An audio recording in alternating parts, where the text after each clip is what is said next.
Hello mga kaibigan, ito na naman si Disipulo ni Kristo na bumabati po sa inyo ng isang magandang buhay at isang pinagpalang buhay. Nasaan man po kayo? Sa apat na sulok ng mundo ito, lagi ko kayong binabati ng isang magandang buhay.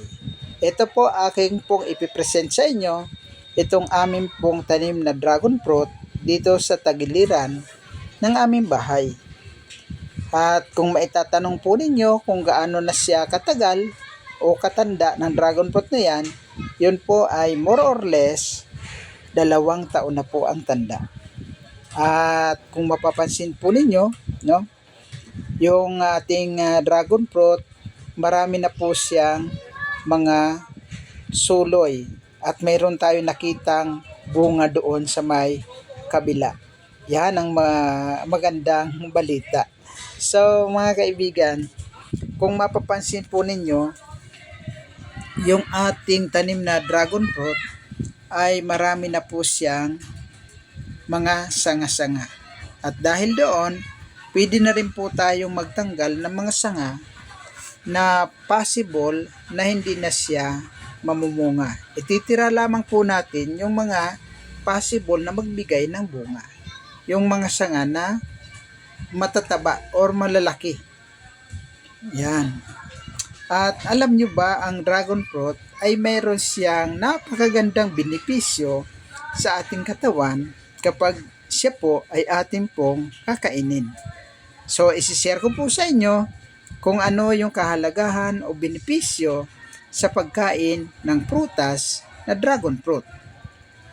So, ang dragon fruit, napakagandang alagaan dahil hindi po siya masilan.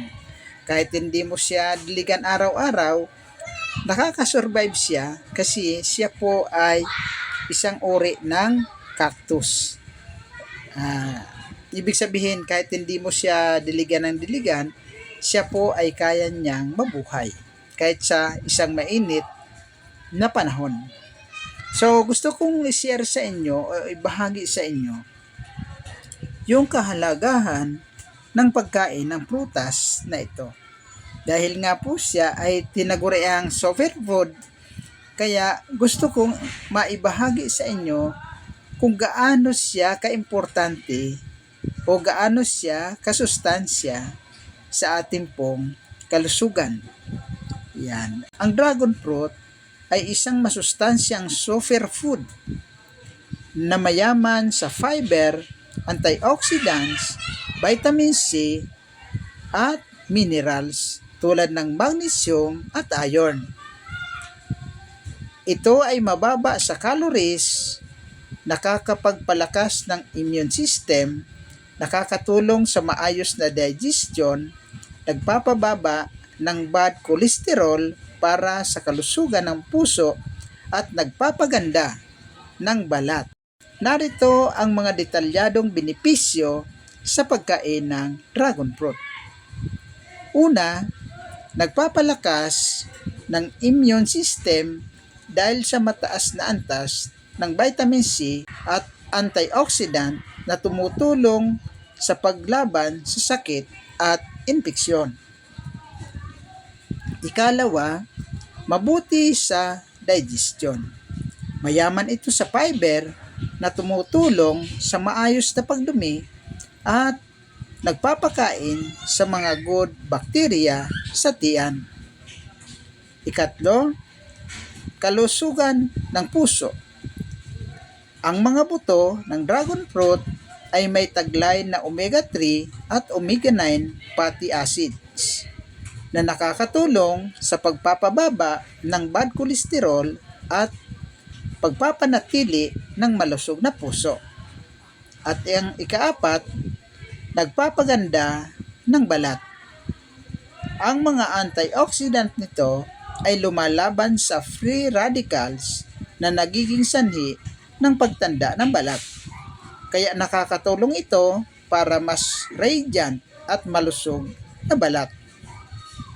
Number 5, mayaman sa nutrisyon.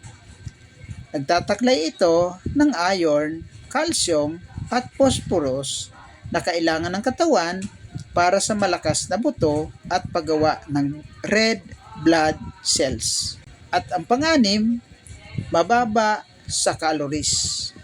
Tamang-tama ito sa mga nagbabawas ng timbang dahil ito ay nutrients dense ngunit hindi mataas sa calories. Kung paano po ito kainin, maaari itong kainin ng direkta, hiwain at tanggalin ang balat, ihalo sa salad, gawing smoothie o lagyan ng yogurt. Yan. Depende na po sa inyo yan kung paano ninyo i-consume yung pagkain ng prutas na ito. So mga kaibigan, maraming salamat sa inyo pong pagsubaybay at panonood ng aking video. Sana mayroon din po kayong natutunan, no? At na-inspired kayo na magtanim sa inyo pong bahay. Kung mayroon po kayong space, kahit na maliit lang, pwede po kayong magtanim sa inyo pong bahay para mayroon din po kayong paglibangan. Palagi ko pong sinasabi sa aking mga video na ang pagtatanim ay nakakabawas ng stress sa ating buhay. At tandaan na yung talagang totoong nagtatanggal ng stress ay ang paglapit sa ating Panginoong Hesukristo. Sabi sa Matthew chapter 6 verse 33, "Seek ye first the kingdom of God and His righteousness, and all of these things shall be added unto you." So mga kaibigan, marami pong salamat sa palagi niyo po pong panonood ng aking video. At kung kayo po hindi pa nakasubscribe sa channel ni Disipulo ni Cristo Province Life, i-subscribe nyo na ang aking channel para mas marami po tayong magawang mga video na katulad nito. Maraming salamat po sa inyong lahat. Pagpalain po tayong lahat ng ating Panginoong Hesukristo.